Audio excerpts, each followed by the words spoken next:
Bueno, buenas tardes a todos y a todas, bienvenidos a esta clase de la unidad 2. Vamos a ver hoy la segunda parte, y hoy vamos a contar con la presencia de Graciela Sare.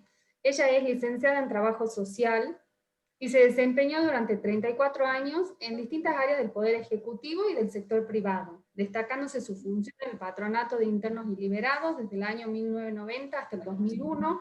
También fue directora de Políticas Sociales desde el año 2003 al 2007 y trabajó en la Secretaría de Estado Niñez, Adolescencia y Familia desde el año 2007 al 2016, retornando al Patronato de Internos y Liberados, donde se desempeña como directora desde el año 2017 a la fecha.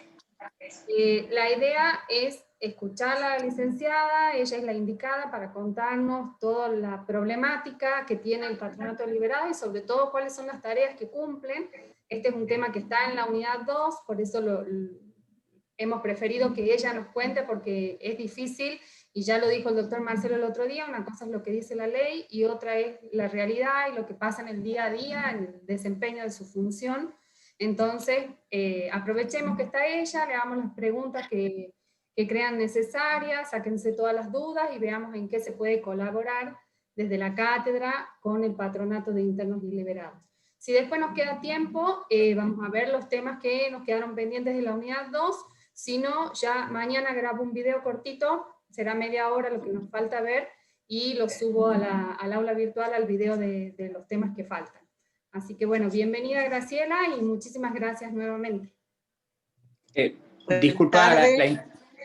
Disculpe, licenciada, un segundito. Verónica, por favor, pone a grabar la clase. Muchas gracias y perdón. Buenas tardes, muchísimas gracias por la invitación. La verdad que, como les comenté antes que empecemos la clase, para nosotros es una alegría y una gran satisfacción que los nuevos profesionales puedan conocer esta institución. Yo hice como un esquema, una guía para poder contarles de qué se trata la institución, cuándo nació, en qué marco legal funciona, y cuáles son nuestras debilidades y fortalezas. El Patronato de Internos y Liberados fue creado por la Ley 6022, allá por el año 90, ¿sí? Si bien antes siempre hubo una institución que tenía esta función vinculada a la supervisión y al proceso de acompañamiento de aquellas personas en conflicto con la ley penal, en algún momento de la historia se encontraba, era una pequeña oficina en tribunales, después también dependía y era una pequeña oficina en institutos penales, hasta que en el año 90, con la ley 6022, se constituye el patronato como una institución dependiente por ley de la Secretaría de Gobierno y Justicia, y esto es importante tenerlo en cuenta porque después les voy a contar cómo se fue modificando esta situación. Y en el año 2001, por la ley 7123, el patronato, en teoría, digo en teoría porque todavía estamos dentro del ámbito del Ejecutivo, pasaba a depender del Poder Judicial. Esta ley entró en suspenso por problemas presupuestarios en aquel momento, y hasta el día de la fecha ese pase de la institución al Poder Judicial no se dio, y en lo personal opino que no se va a dar nunca.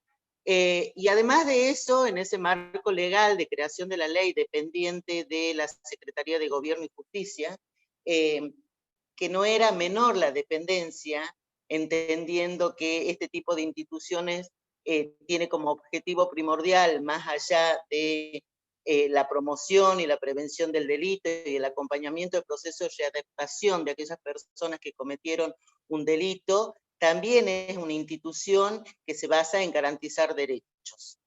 De ahí la importancia de aquella dependencia del Ministerio de Gobierno y Justicia en aquel momento. En el año 2003, cuando se unifican esos dos ministerios del Ejecutivo, el de Gobierno y Justicia y el de Seguridad, seguíamos dependiendo obviamente de ese ministerio, pero después, a posterior de esto, esos dos ministerios se vuelven a separar y Patronato queda bajo la órbita del Ministerio de Seguridad, al igual que institutos penales. Dependiendo de hoy una subsecretaría, que es la Subsecretaría de Asuntos Penitenciarios. La institución no cuenta hoy con un organigrama. El organigrama que tenemos está vinculado a esta dependencia que les acabo de decir, o sea, dependemos de esta subsecretaría, pero sí hubo en el año 2017 la propuesta de un organigrama, de una organización interna de la institución. En el Poder Ejecutivo la gestión se hace a través de un expediente que recorre distintas áreas hasta tanto llega y se firma el decreto correspondiente. Esas áreas ya fueron recorridas por el expediente, pero estamos a la espera de esta aprobación de ese organigrama, y a esto lo marco porque no es menor tener un organigrama dentro de las organizaciones o de las instituciones, tanto del Ejecutivo como también pueden ser del Judicial. Ese sería el marco legal por el cual se crea el patronato. El patronato tiene su sede física en la avenida Francisco de Aguirre y Muñeca, en una estructura bastante interesante en lo edilicio, porque es un gran predio que nos permitía en aquel momento y en los proyectos que teníamos allá por el año 90, porque formo parte desde esa primera apertura de la institución, poder hacer lo que era la casa de tránsito de aquellos liberados condicionales, como también los talleres vinculados a poder prepararlos para su vida en la comunidad.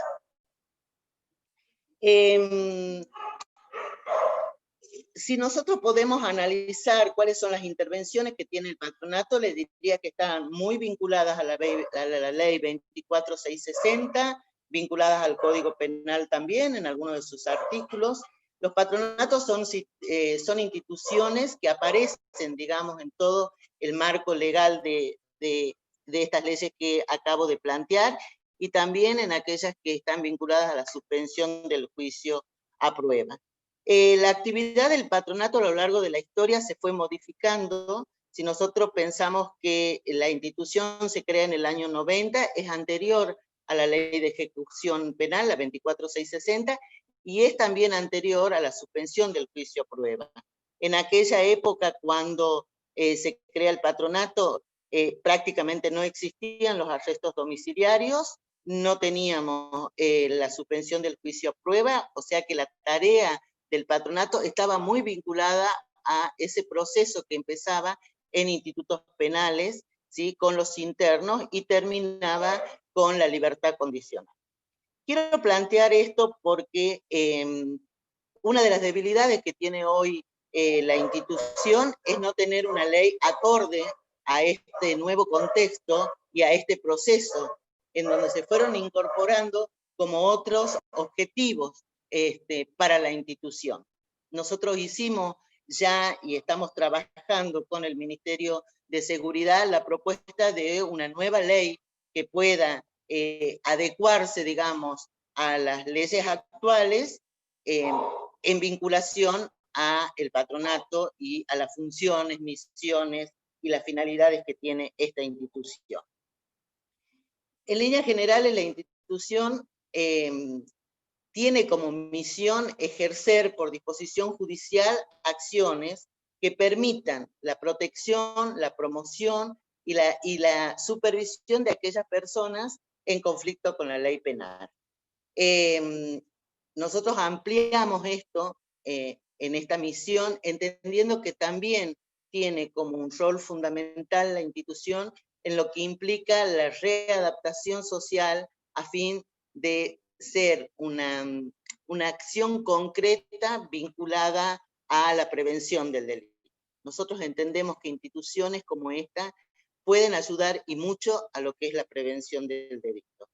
En esa línea también planteamos como objetivos fundamentales, por otro lado, garantizar derechos. Entendemos que los derechos vulnerados provocan ciertas situaciones, ¿sí?, que terminan, ¿sí?, dando origen a muchos de los delitos o de las personas que cometen los delitos y que nosotros permanentemente estamos en contacto.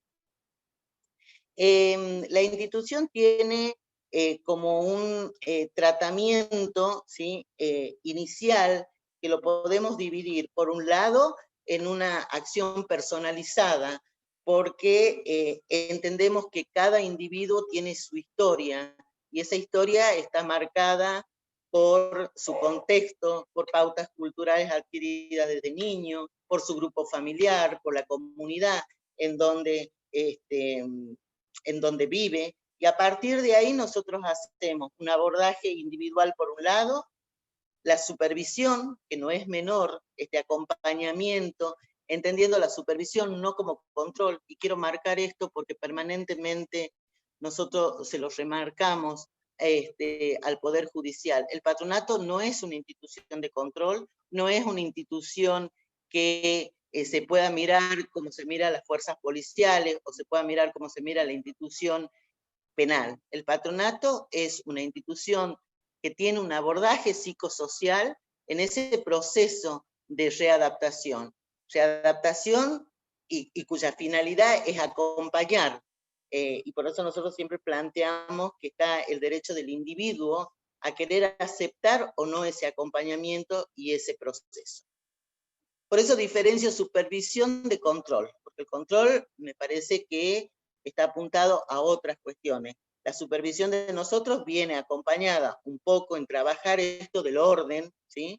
En trabajar esto de poder adecuarse a ciertos mandatos que pueden tener las instituciones, pero acompañando en ese proceso de entender, o sea, por parte de ellos, ¿no? Por parte de los internos, y después también hemos empezado a construir desde hace 4 años esta importancia de las redes sociales.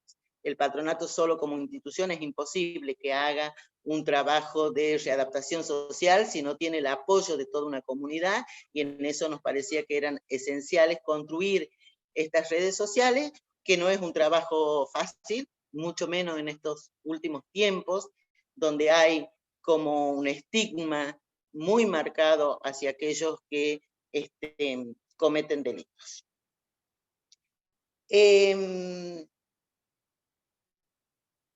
Si bien el patronato es una institución pequeña, tuvo la capacidad en todos estos años de poder ir adaptándose a distintas situaciones. ¿Y por qué digo esto?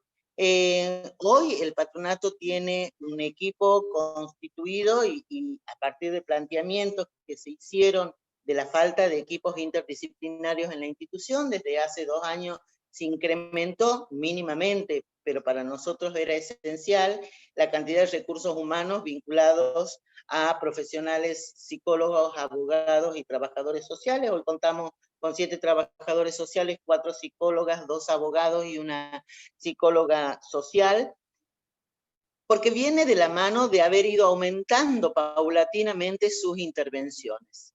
Hasta el año pasado, hoy no puedo dar cifras exactas porque lamentablemente estamos con el mínimo de personal, con mucha demanda de trabajo y me fue imposible poder traer las estadísticas concretas de la institución, que las hacemos permanentemente, pero aproximadamente hoy la población que asiste al patronato es de 550 personas con sus grupos familiares.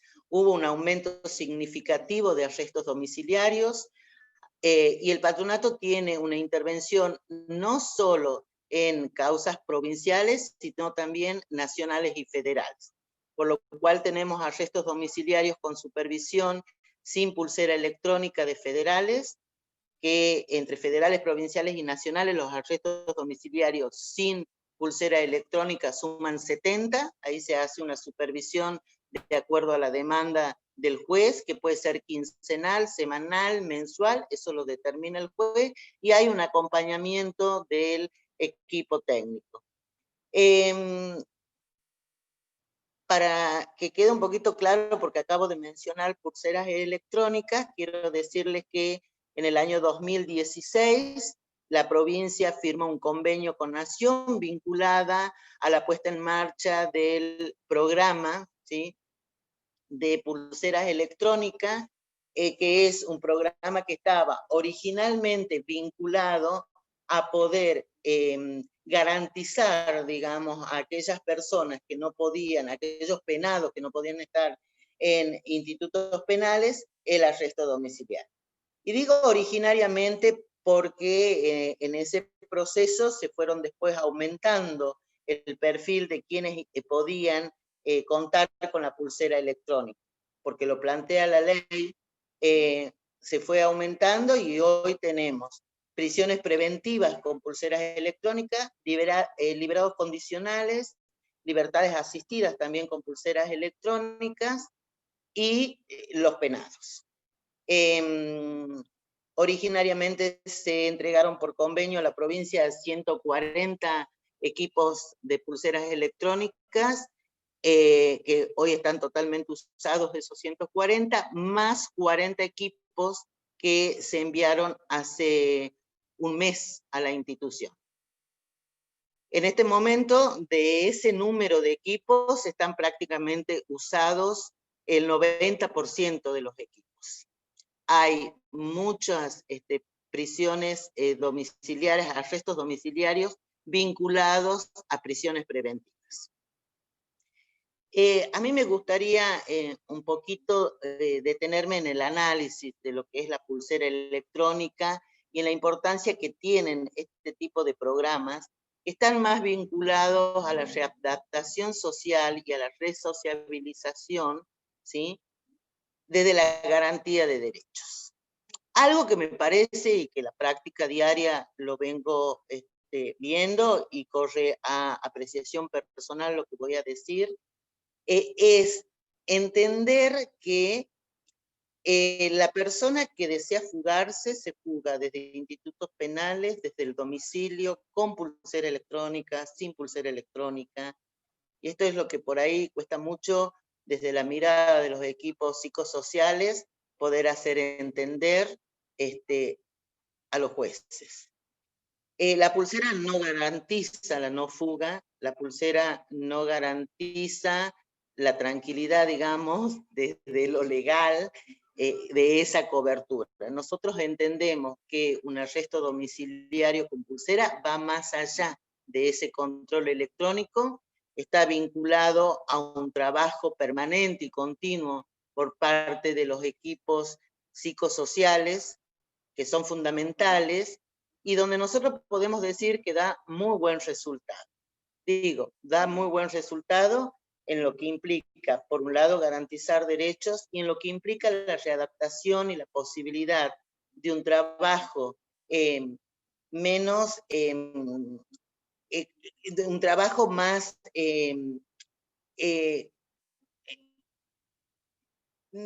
menos, podríamos decir, menos burocratizado de aquel individuo que se encuentra al interior de institutos penales o de aquel individuo que se encuentra en una comisaría. Sí me parece que una de las debilidades que tiene el programa, y en eso se trabaja permanentemente, es poder entender que el programa de readaptación social, donde hay una pulsera electrónica de por medio, tiene un proceso psicosocial por atrás que se debe acompañar. Nosotros lo que venimos notando que con la ampliación, ¿sí?, tenemos muchas prisiones preventivas, detenciones preventivas en domicilio con pulsera, donde ese trabajo es muy difícil realizarlo, porque tienen 2 meses de preventiva, porque tienen 1 mes de preventiva, porque tienen 8 meses de preventiva, y entonces el trabajo de los equipos, del equipo psicosocial, no se da en este caso, porque es imposible que nosotros lo podamos realizar. Entonces, una de las debilidades que tiene el programa es esto, que cuesta muchísimo hacerlo entender, tanto en el ejecutivo como en el judicial, la importancia de la pulsera, pero con otra mirada, y el poder trabajar con este tipo de población, a nosotros nos dio muy buen resultado, porque nos permitió de manera más rápida articular lo que son programas, talleres, con muy buenos resultados, vinculados a ir dándoles herramientas a estas personas para su desempeño laboral, para poder entender en muchos casos su rol materno, paterno, y también para no cortar esa relación intrafamiliar. También el patronato vino trabajando todo este tiempo con lo que son la suspensión del juicio a prueba. Hasta el año pasado el patronato tenía una población de 320 asistidos vinculados a este régimen. Población bastante interesante para trabajarla también en el proceso de adaptación. Ustedes saben que la ley establece ciertas condiciones para poder acceder a este régimen de la suspensión del juicio a prueba, que son delitos menores cuya pena debiera ser menor a 3 años o a 4 años. Y nosotros tuvimos también ahí como una experiencia muy interesante. Esa población va entre los 22 y 45 años, diría yo, están en el medio libre, y nosotros trabajamos, y ya le explico por qué, en un proceso de supervisión y acompañamiento, tanto en la realización de las tareas comunitarias, como también en aquellas cuestiones vinculadas a lo que podía ser la vida de estos asistidos, en cuestiones intrafamiliares y en muchos casos también comunitarias. Yo voy a dejar ahí en suspenso un ratito para terminar lo otro y después volver al tema de la suspensión del juicio a prueba. Otro de los perfiles que tenemos también enmarcados en la ley son los procesados excarcelados. Es decir, que si nosotros decimos qué hace el patronato o a qué población asiste el patronato, yo podría resumir lo que el patronato tiene bajo su órbita: libertades condicionales vinculadas a la 24660, progresividad de la pena, libertades asistidas, arrestos domiciliarios provinciales, nacionales y federales, dentro del programa de pulsera y fuera del programa de pulsera, ¿sí? Suspensión del juicio a prueba, procesados excarcelados, federales, ¿sí? Nacionales y provinciales también. Tenemos algunas derivaciones de otras provincias, porque hay como una articulación con los distintos patronatos, digamos, en lo que es el traslado de algunas personas, de algunas personas que se encuentran en el medio libre. En ese proceso del patronato, como yo les explicaba al principio, ¿sí? El patronato, cuando es creado, no existía la 24660, no existía la suspensión del juicio a prueba. Después aparecen estas dos nuevas leyes, lo que hacen que empiece a modificarse ese trabajo que tenía el patronato. Cuando se crean los juzgados de ejecución, tanto en capital como en el sur, que son los dos juzgados de ejecución que funcionan, empieza como el primer conflicto de identificación de las funciones y los roles, tanto de los equipos de esos juzgados, de los equipos interdisciplinarios de esos juzgados, y del patronato puntualmente. ¿Por qué?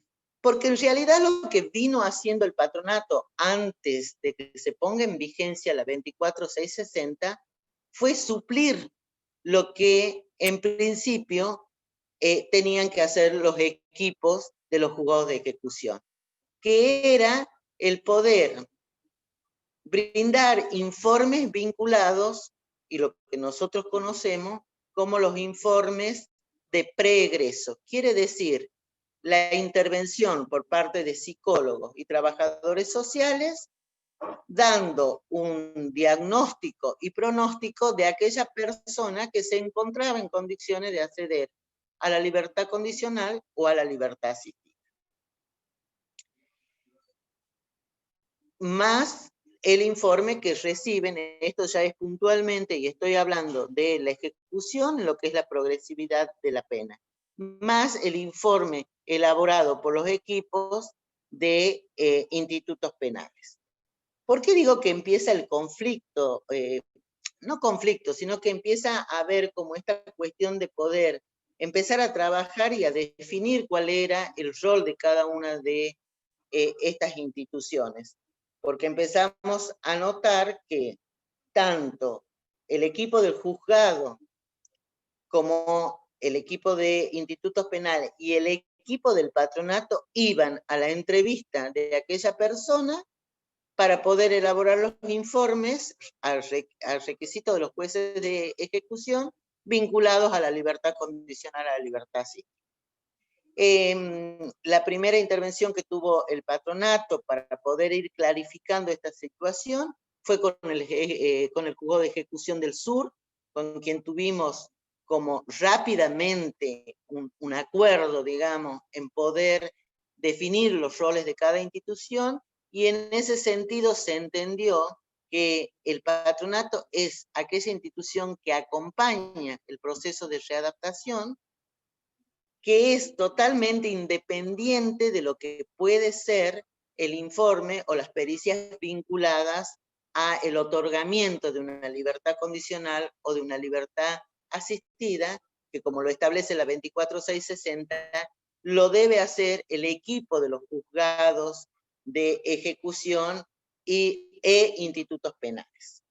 En Capital no sucedió eso, tuvimos serios inconvenientes desde el patronato vinculado a esto, inconvenientes que hoy podría decir que lo hemos solucionado, porque lo que el patronato en su momento hizo es plantear que, como lo establecía la ley, la función de en este contexto era, ¿sí?, lo que plantea la ley vinculado a ese acompañamiento a aquella persona próxima a la libertad condicional 6 meses antes, en lo que se conoce como pre-libertad. Entonces, se conformó este equipo en el patronato vinculado al programa de pre-libertad y empezamos a intervenir, ¿sí?, en ese trabajo hacia adentro del penal, en ese acompañamiento hacia la libertad del interno, que está basado fundamentalmente en garantizar, primero, algunos derechos del interno, que nosotros lo hemos planteado en líneas muy claras y hemos definido que lo primero que tenemos que garantizarle a aquella persona que está pronta a salir en libertad condicional o en libertad asistida es la identidad, ¿sí?, pregar por su salud física y mental, o sea, o la continuidad, o garantizar, si es que al interior del penal no se le dio, el tema de educación, el tema laboral. Nos parece que eso eran como los ejes, y son los ejes fundamentales que nosotros empezamos a trabajar desde hace muy poco tiempo, y esto lo empezamos a trabajar vinculado a poder hacerlo desde lo grupal y desde lo individual. Digo desde lo grupal y de lo individual porque en algún momento mencioné la cantidad de profesionales que tenemos en la institución, y realmente no sería sincera si digo que nosotros estamos haciendo un acompañamiento individual de los cerca de 500 asistidos que tenemos en la institución, le estaría mintiendo. Lamentablemente, uno hace como un rango, ¿no? Y se trabaja en la medida de lo posible con todo, pero se toma, digamos, para hacer un proceso de acompañamiento, seguimiento, a aquellos que efectivamente lo desean y acuerdan en poder armar en conjunto con los profesionales de la institución un proyecto de vida, y también aquellos que sabemos que están en una situación muy crítica y que necesariamente necesitan nuestro acompañamiento. Hay muchos otros que tienen una situación que no es de la mejor, pero sí tienen el respaldo y el acompañamiento de sus familiares, y que no tienen en esa lamentable rango de que atendemos primero, que lo tenemos que hacer, lamentablemente vuelvo a repetir, vamos como haciendo esa división del proceso de acompañamiento. En cuanto al proceso de ejecución de la pena y a la progresividad. Libertades asistidas y libertades condicionales. Yo les había dicho que dejaba en suspenso el tema de las probation. ¿Por qué dejaba en suspenso? Porque por acordada, ¿sí?, el año próximo pasado, se creó la Oficina de Control de Probation en el ámbito del Poder Judicial, que también trajo aparejado esto de no entender cuál era el rol de cada una de las instituciones. Conflicto en el rol por parte del patronato y por parte de esta oficina creada por acordada de la Corte. La decisión que se tomó desde el patronato fue que esta oficina, que en principio debiera estar bajo la órbita del juzgado de ejecución, porque la ley así también lo plantea, que las oficinas de control deben estar bajo la órbita de esos juzgados, tanto probation como procesados excarcelados, hacen el control administrativo. Nosotros hacíamos un control administrativo que iba más allá de la simple firma quincenal o mensual y el recibir la certificación de la tarea comunitaria, que son como lo primordial que se pide en este tipo de supervisiones.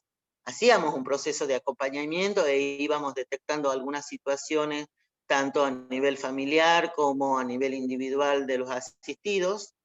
Esto se empezó a desdibujar con esta oficina, entonces nosotros tomamos la decisión de migrar todos los proveedores que teníamos para el control administrativo por parte de estas oficinas, y que en caso que fuera necesario la intervención de equipos interdisciplinarios, estas oficinas nos pudieran dar intervención al patronato.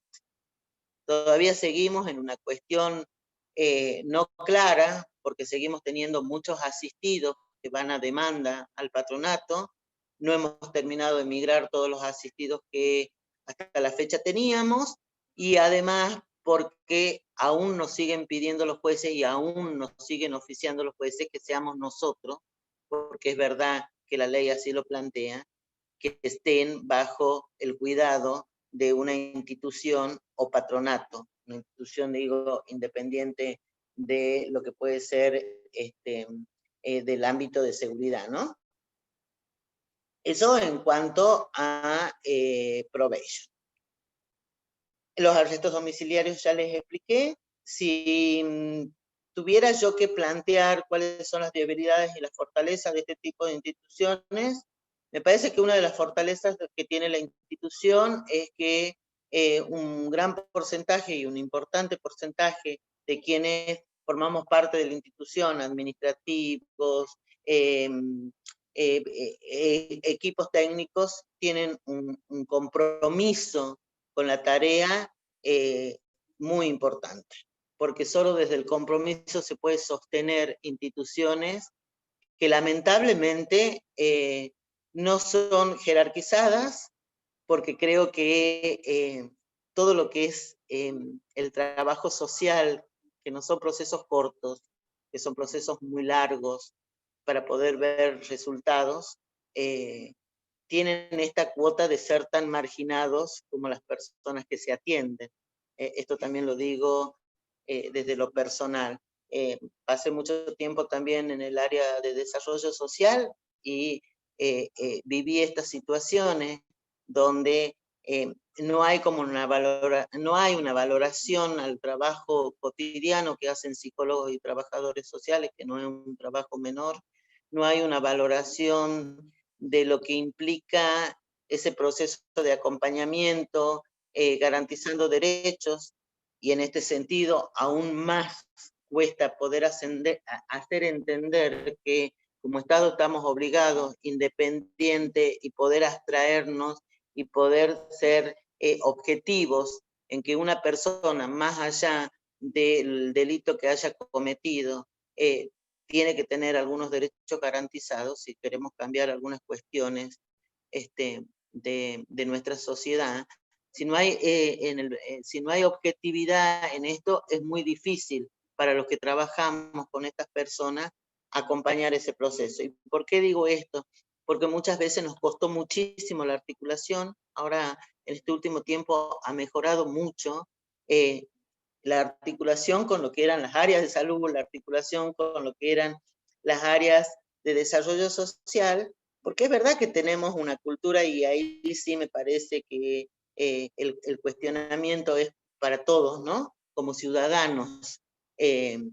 Hay una cuestión muy fuerte que está vinculada a que se pudran en la cárcel, esta es la verdad.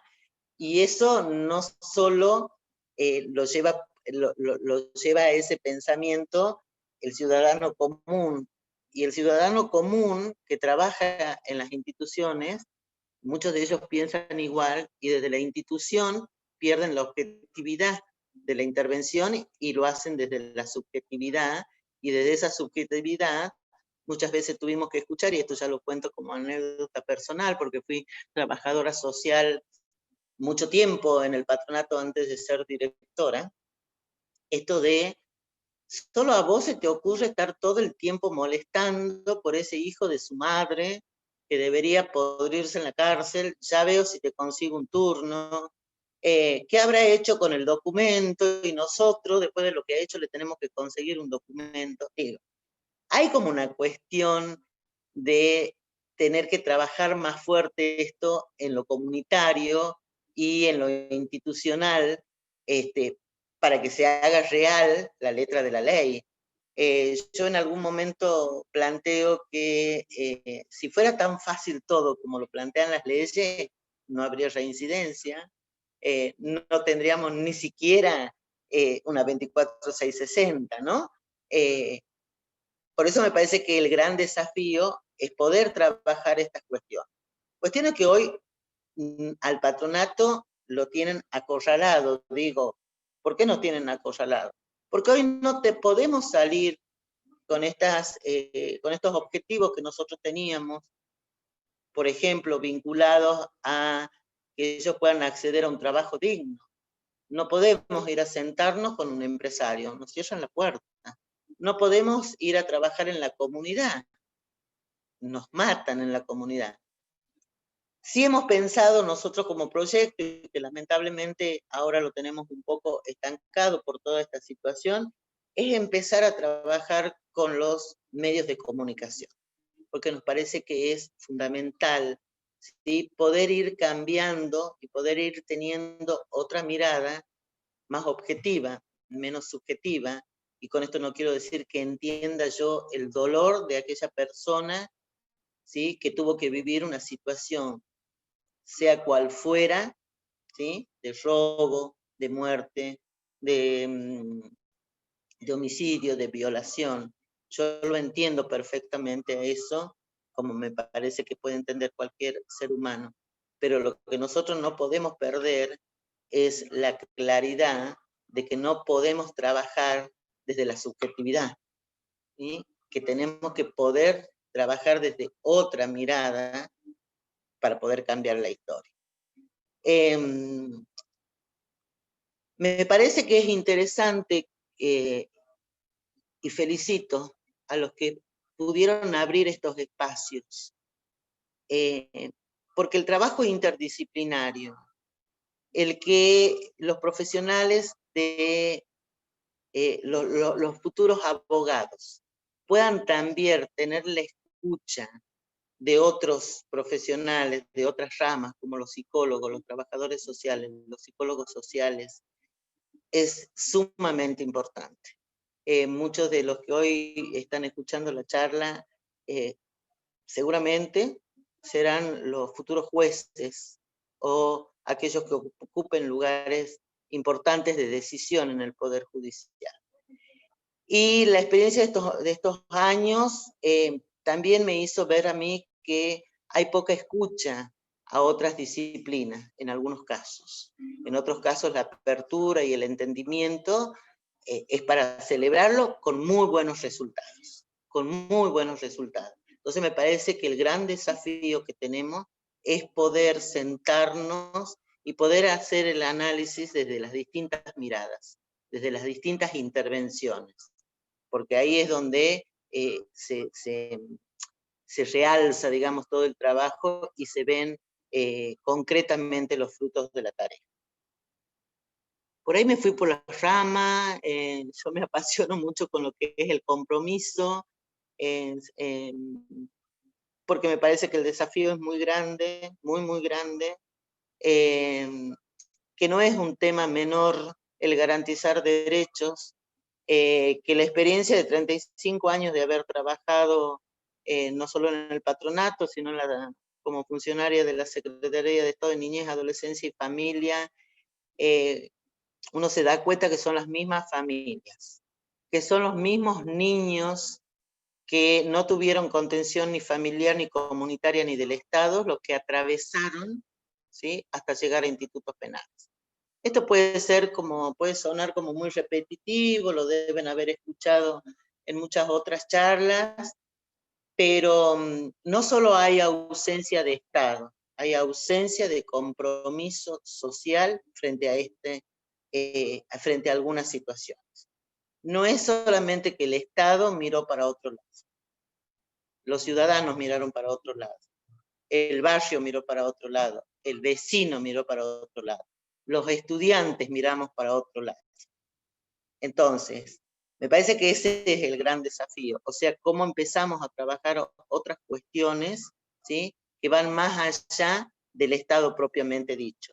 Y esas cuestiones que van más allá del Estado propiamente dicho, es como nosotros, como ciudadanos, como profesionales de distintas instituciones, asumimos un compromiso y una responsabilidad cierta y seria, ¿sí? Si estamos en épocas de pandemia y es necesario hacer un relevamiento domiciliario, que ese relevamiento domiciliario, ¿sí?, y ese compromiso del profesional sea de cualquiera de los tres poderes. ¿Por qué digo esto?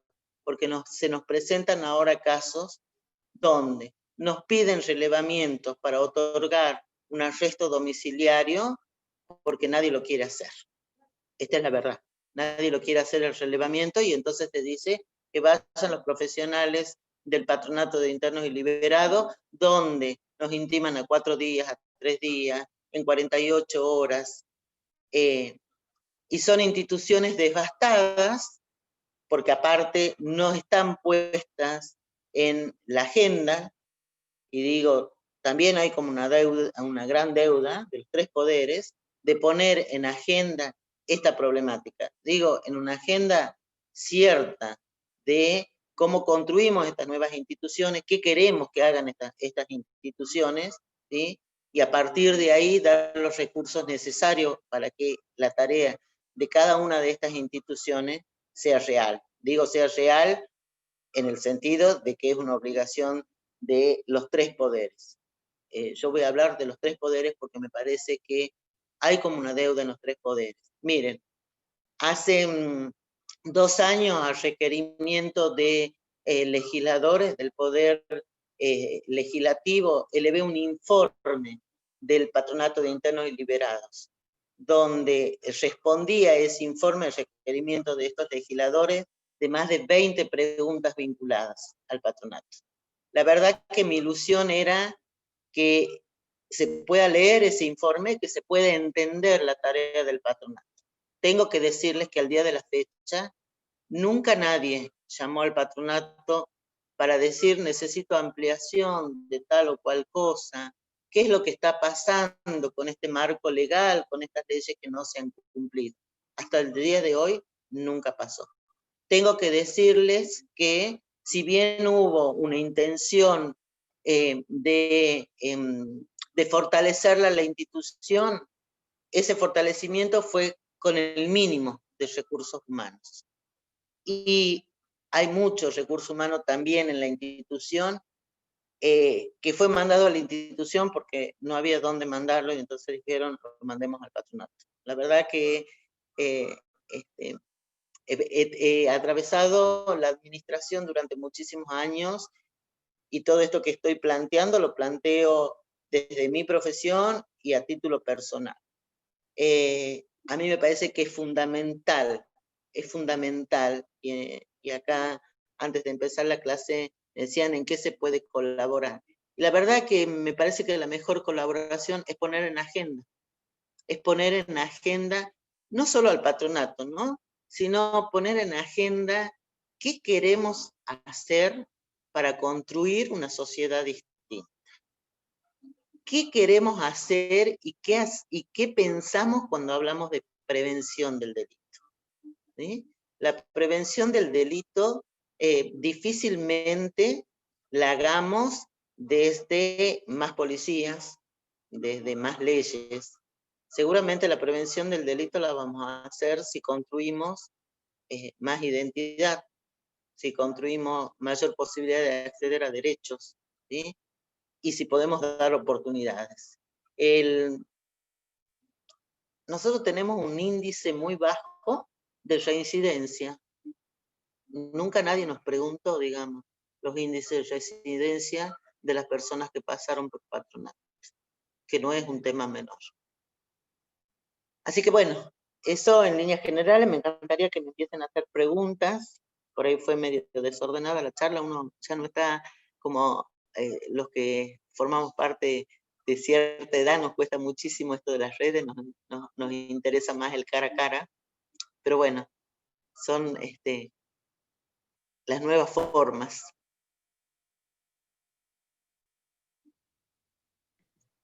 No, muchísimas gracias, la verdad que clarísimo. Yo tengo un montón de preguntas, pero me gustaría que primero a ver si los chicos, alguno quiere hacer alguna pregunta, si les ha quedado alguna duda, si quieren que nos cuente algo más en particular, pueden habilitar sus micrófonos y hacer las preguntas que quieran. Aprovechemos la experiencia de la licenciada. Hola, buenas tardes, Pablo. Hola, ¿qué tal? Soy Natalia, qué gusto, Graciela, en tenerte acá. Soy empleada de la Dirección de Familia y bueno, he tenido la experiencia de trabajar. La verdad que sí, esta situación que nos apremia a todos, ¿no? Desde los distintos poderes, porque vos comentabas de que por ahí nos mandaban oficios con plazos para contestar los informes que piden. También está pasando para la Dirección de Familia, y en el marco de lo que vos decías de que las familias son las mismas, ¿no? Desde que son muy niños y sigue y es una continuidad, y nosotros estamos trabajando con los papás que están por ahí asistidos por el patronato también. Entonces, esto de que qué bueno sería hablar, ¿no?, con los otros poderes para que también vean las dificultades que nosotros tenemos, porque realmente las trabajadoras sociales, las psicólogas hacen hasta lo imposible para llegar y arriesgando su vida hoy por hoy, porque tampoco nos, además de no remunerarlos como es debido, tampoco nos prestan el material necesario para poder ir a las casas y estar protegidos, digamos. Digo, bueno, yo trabajé mucho tiempo y uno de los grandes desafíos cuando estuve en la Secretaría de Niñez, Adolescencia y Familia, y en lo personal fue como un gran compromiso, adolescentes en conflicto con la ley penal, ¿sí? Que seguramente también ustedes lo van a ver a esto, como la gran deuda que tenemos, digamos, con el penal juvenil. Y volver al patronato después de haber presentado mi renuncia en la Secretaría de Niñez, Adolescencia y Familia, y volver a institutos penales, y entrar a la unidad 5, en la unidad 5 están los jóvenes, en institutos penales, y escuchar que me digan licenciada, licenciada, y darme vuelta y ver que era un adolescente que había estado en el ROCA, es tremendo, porque ahí nos damos cuenta que fallamos como instituciones. Algo pasó, digamos, porque ese adolescente, ¿sí?, terminó en institutos penales. Entonces, esto de lo mágico, aunque queramos, no existe. el patronato no puede con una galera hacer que aquella persona, en el tiempo que le resta cumplir su condena, que serán 2 años, 3 años, 4 años, le cambie la vida. Porque muchas de esas personas, y lo que vos acabas de plantear es real, son las mismas familias con las mismas problemáticas. Y cuando nosotros analizamos que son las mismas familias con las mismas problemáticas que atraviesan distintas áreas del Poder Ejecutivo, decimos, algo no estamos haciendo bien, porque se empiezan a dar como intervenciones paralelas. Esto de, por un lado intervienen para verlo al niño, por otro lado intervienen para verlo al padre. Distintas áreas, pero en muchos casos haciendo exactamente lo mismo. Entonces me parece que el gran compromiso y el gran desafío es esto de que este concepto que se usa mucho y que lo venimos planteando hace mucho tiempo, de la articulación. O sea, me parece que nos falta mucho para llegar a la real articulación, a ese trabajo que efectivamente sea el poder entender que cuando yo derivo a alguien a otra área, entiendo que la otra área debe intervenir. Sería muy importante que la otra área no entienda que yo me lo estoy sacando de encima, ¿no? Porque en el día a día esto nos pasa.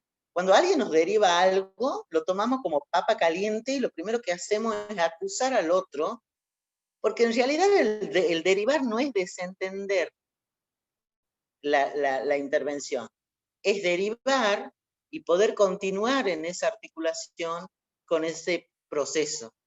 No sé si queda claro lo que quiero explicar. Por ahí, si lo pudiera hacer concreto con un ejemplo, sería muy interesante.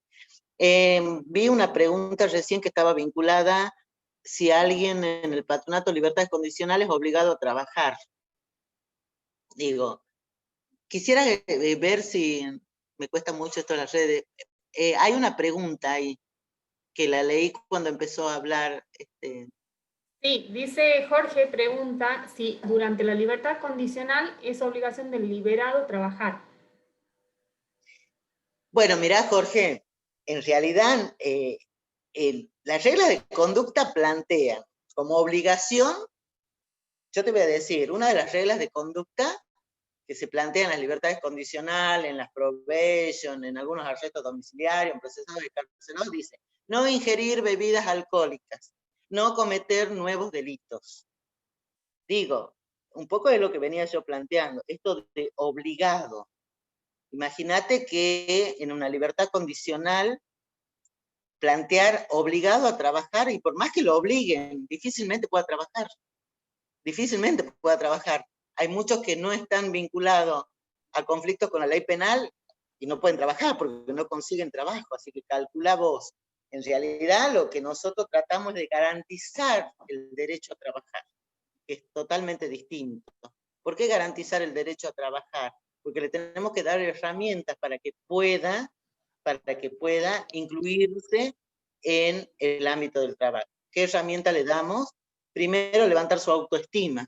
Muchos de ellos tienen totalmente o nunca tuvieron autoestima. Segundo, darle algún tipo de capacitación. La gran mayoría de lo que sale de institutos penales está vinculado a oficios, porque difícilmente, y a oficios independientes, porque difícilmente alguna empresa o alguna institución lo incorpora.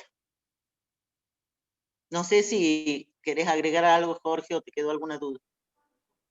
Sí, Jorge, ¿no te animas a activar tu micrófono? No funciona. Escribió también, dice, si no consigue trabajo, ¿qué pasa? ¿Vuelve a la cárcel? Bueno, me parece que sí está contestado, ¿no? Que no, Sí, no, si no consigue, a ver, no está obligado a tener trabajo, ¿sí? Está, entra en un régimen de un proceso de acompañamiento, y bueno, y le pasa, y si no trabaja, le pasa como le puede pasar a muchos, que, te vuelvo a repetir, no están en conflicto con la ley penal y no tienen trabajo.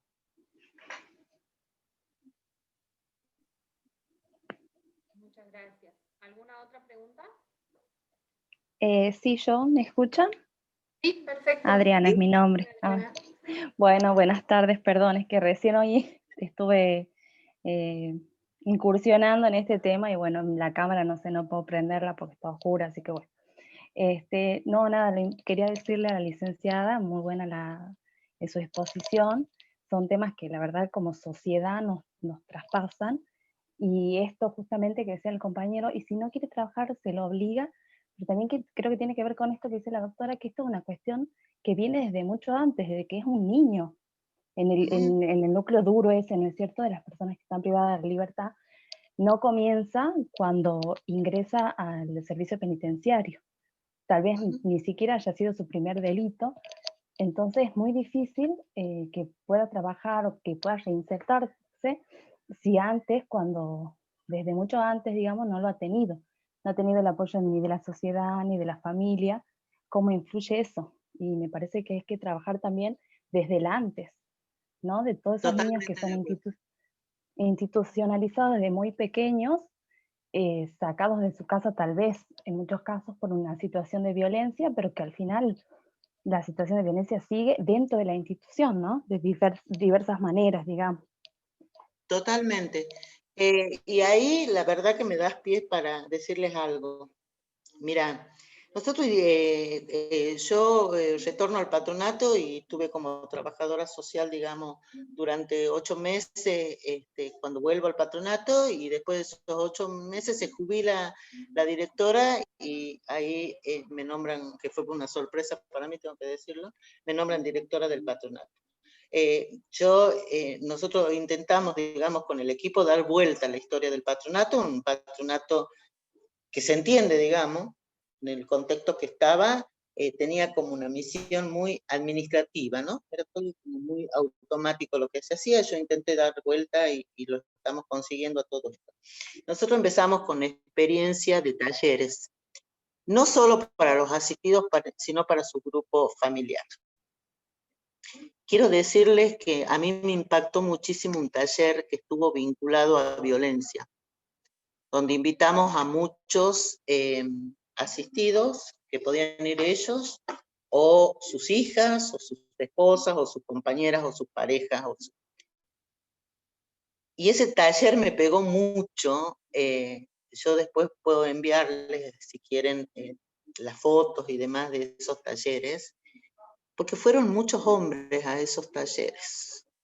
Muchos hombres muy interesados, muchos hombres que contaron historias de sus hijas, de sobrinas.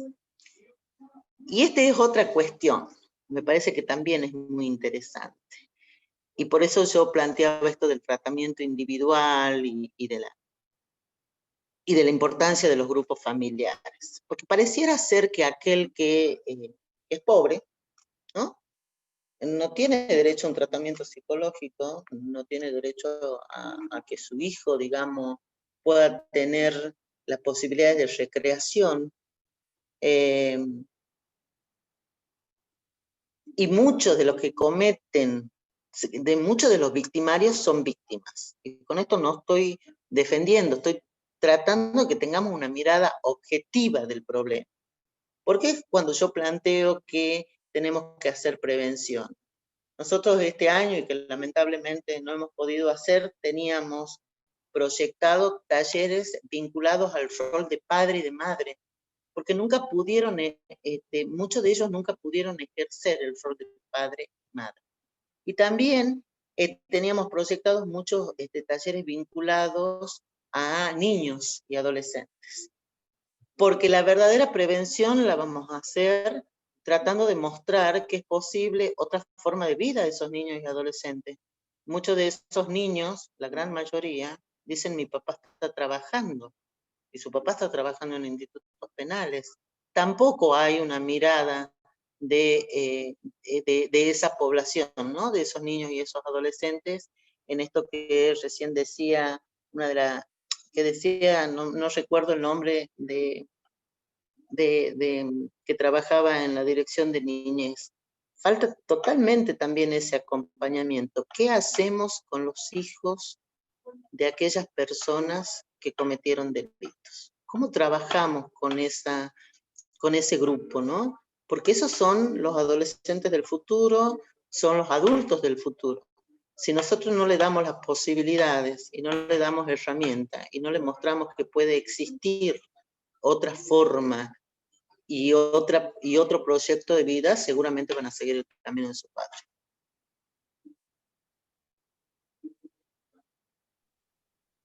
Gracias. De ahí la importancia del abordaje familiar. Por eso la ley, si bien la ley establece lo que se debe hacer con el asistido, soy una fiel defensora de que hay que trabajar grupo familiar. No existe una persona a la que hay que readaptar porque cometió un delito. Existe un grupo familiar con el cual hay que trabajar en un proceso de acompañamiento y donde la decisión de ese acompañamiento está, porque el primer derecho que nosotros tenemos que garantizar es el derecho a la libertad de aquella persona a querer ser ayudado o no. Y de ahí un poco también contestando esto que preguntaban de si es obligación trabajar. Bien. En realidad no hay obligaciones, hay poder ayudarlos en la posibilidad de que ellos decidan si quieren cambiar su proyecto de vida o no. Y les puedo asegurar que hay muchos que sí deciden cambiar su proyecto de vida y que lamentablemente no se les dan las herramientas. Yo le quería preguntar, licenciada, respecto al trabajo, ¿de qué forma, usted dijo al comienzo que a través de las redes sociales también estaban como dando publicidad, y de qué forma se puede hacer o si han tenido experiencias con alguna empresa privada que haya aceptado y que hayan tenido una buena experiencia y a través de esas buenas experiencias y de darle publicidad, por ahí lograr conseguir más ofertas de trabajo para estas personas que salen en libertad condicional o los liberados. Nosotros hemos tenido muy buena experiencia con la línea de colectivo, en este momento no me voy a acordar la línea de colectivo. ¿La 19 bueno, puede ser? Sí, muy buena experiencia, muy buena predisposición, ¿sí? Él tiene una fundación, esta persona, no recuerdo su nombre, no viene al caso tampoco dar el nombre, no. Tuvimos una experiencia muy interesante donde nosotros, primero que nos dio el transporte gratuito, digamos, para que muchos de ellos puedan ir a talleres que se hacían en el patronato. Nosotros hemos empezado una serie de talleres vinculados a fortalecer, digamos, algunos oficios. Entonces tuvimos los pases gratuitos por parte de esta persona y también la incorporación de 2 o 3 personas con muy buenos resultados. Otra experiencia interesante que tuvimos es a través del Ministerio de Trabajo de Nación. El año pasado celebramos un convenio del patronato, por lo cual un grupo de jóvenes adultos formaron parte de la capacitación del taller de electricidad, ¿sí? Con muy buenos resultados. Fueron 10 jóvenes que se incorporaron al taller, que constituyeron un grupo, que se vincularon después entre ellos, que pidieron poder seguir con esta capacitación, ¿sí? Y nosotros veníamos trabajando la posibilidad de armar con estos jóvenes una cooperativa. Tuvimos también el taller de huerta, que hoy lo tenemos suspendido, pero trabajamos con el INTA en parte del predio de la institución, con la proyección de hacer en ese lugar un vivero que esté vinculado al trabajo por parte de cooperativas formadas por ellos, ¿sí? Y que puedan ir transcurriendo o pasando por este lugar varios de nuestros liberados para ir adquiriendo algunas herramientas. Nosotros nos inclinamos mucho a pensar en la cooperativa o en el oficio, porque es, primero que es lo que ellos más conocen, ¿no? Y porque se criaron así, o sea, es muy difícil conseguirles algo en relación de dependencia. Sí tuvimos alguna propuesta por ahí de una mueblería, de un taller que realizaba muebles, propuesta que yo no avancé porque estaba vinculada más a trabajo de mano de obra barata, para serles sincero, ¿no? Entonces, directamente no lo acepté, porque no me parecía correcto, digamos. Entonces, es verdad que le iban a dar la posibilidad de trabajo a 10, a 12, pero la propuesta no me parecía de lo mejor y de lo más correcto, en cuanto a lo que podía ser el ingreso por ese trabajo realizado por parte de los asistidos.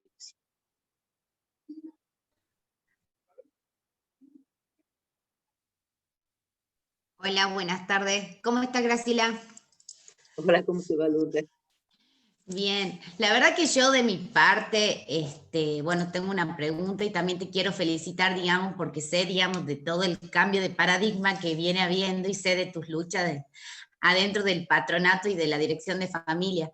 La verdad que a mí me gustaría, bueno, te quería felicitar primero porque venimos haciendo un trabajo en conjunto con el tema de las entrevistas de preegreso con el equipo técnico de tus trabajadoras sociales y de psicólogos bastante buenos, como así también con los abogados, adentro del penal, cuando no estaba todo tan feo, han ido al penal, hemos podido dar una oficina donde tengan la privacidad para llevar a cabo esas entrevistas de preegreso, pero me gustaría que contes, digamos, que nos contes si podés, en qué consisten esas entrevistas de preegreso a los internos que están por recibir algunos de los beneficios, ya sea de la libertad asistida o de las libertades condicionales.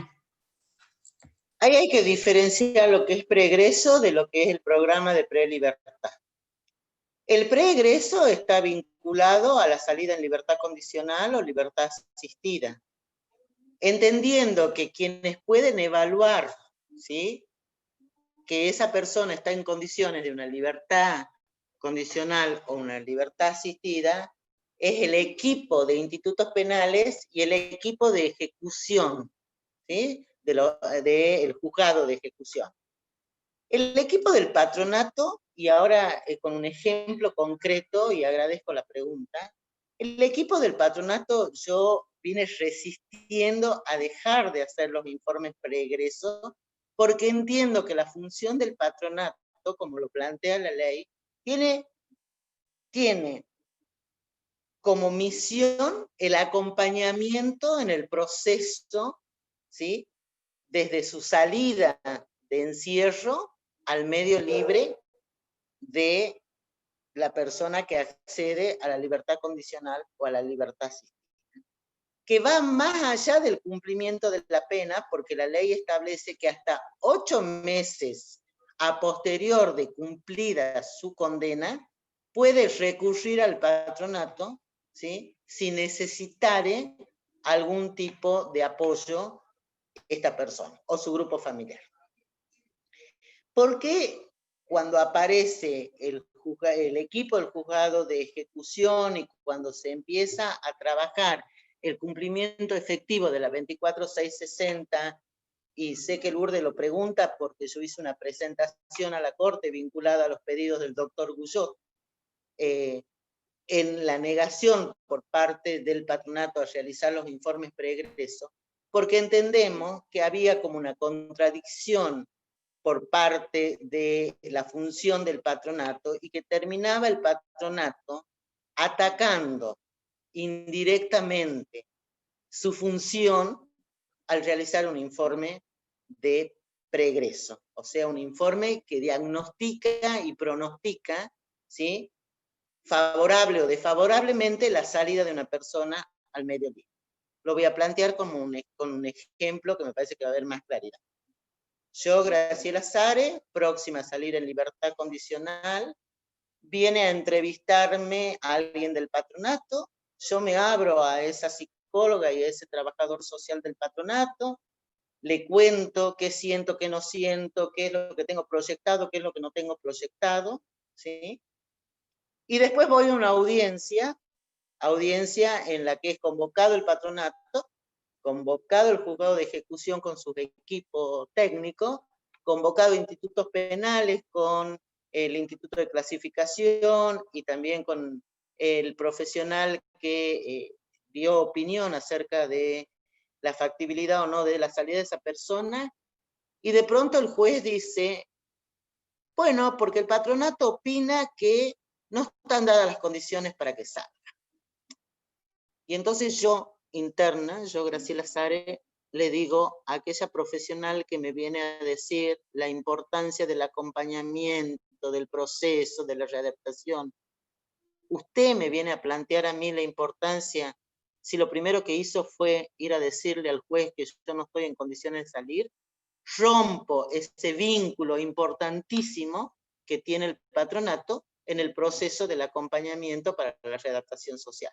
De ahí que entiendo que la ley en eso, sí, no sé si hubo ese espíritu, si se pensó cuando se la redactó la ley, ¿no?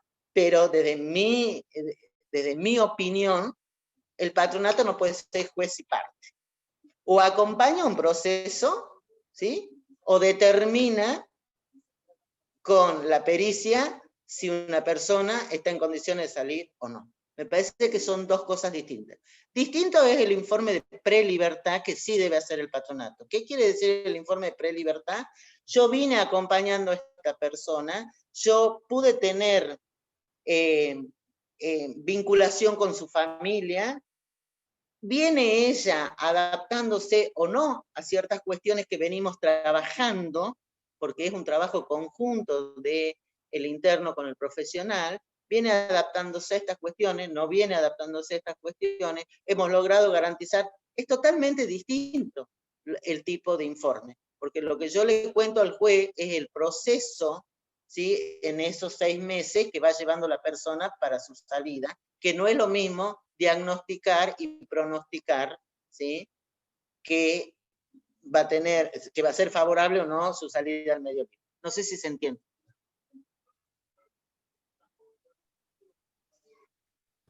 Jorge pregunta. Bueno, yo la última. Sí, Lourdes, dale.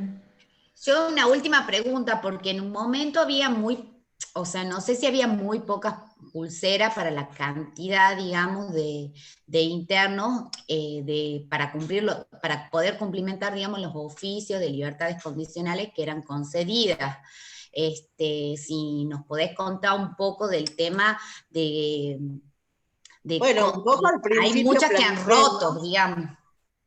A ver, yo en principio planteé, es verdad que la ley establece que se puede colocar pulseras en libertades condicionales y en libertades asistidas.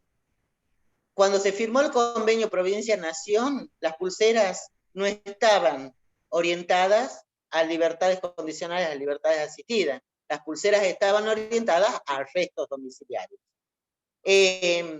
Yo en muchas oportunidades negué la pulsera para libertades condicionales porque entiendo que si el juez, distinto es a los casos de violencia donde existen las pulseras de la oficina de la mujer en el ámbito de la policía, donde la víctima y el victimario tienen la pulsera, que son pulseras duales a las que nosotros tenemos. Entonces, yo poniendo una pulsera a un liberado condicional o a un liberado asistido, que en muchos casos tenía opinión favorable, o sea que no iba a tener inconvenientes en el medio libre, no sé qué garantizaba con la pulsera, digamos, una pulsera donde muchas veces los jueces ni siquiera determinan qué es lo que hay que monitorear con esa pulsera. El que tiene libertad condicional va y viene por donde quiere porque está con libertad condicional. Y quien determina qué es lo que se va a monitorear es el juez, no el patronato. En eso nunca hubo claridad vinculado a las libertades condicionales en capital, qué es lo que se quería monitorear. Entonces, pongo una pulsera y con esa pulsera miro por dónde anda la persona, sin claridad de cuál es el beneficio de que tenga esa pulsera. Está en libertad condicional, no voy a prevenir nada, por eso, y esto lo planteé al principio, qué se entiende o qué se quiere con una pulsera electrónica, ¿no? Y el proceso de acompañamiento, lo mismo lo hace el patronato, tenga o no tenga la pulsera.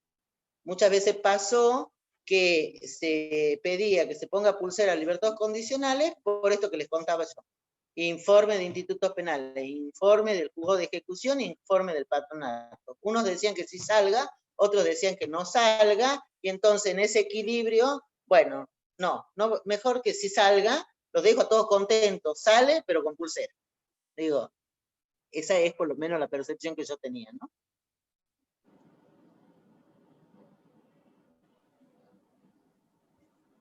¿Alguna otra pregunta? La pulsera, en caso de libertades condicionales o libertades asistidas, debiera, me parece a mí, en aquellos casos como muy excepcionales, ponerse. Nosotros hemos tenido casos donde el patronato aconsejaba la libertad condicional y que reunía todas las condiciones para estar en libertad condicional y que no necesitaba pulsera y le pusieron pulsera a lo mismo. Y en otros casos donde el patronato opinaba que no debía salir en libertad porque todavía no estaban reunidas las condiciones, se daba libertad condicional sin pulsera.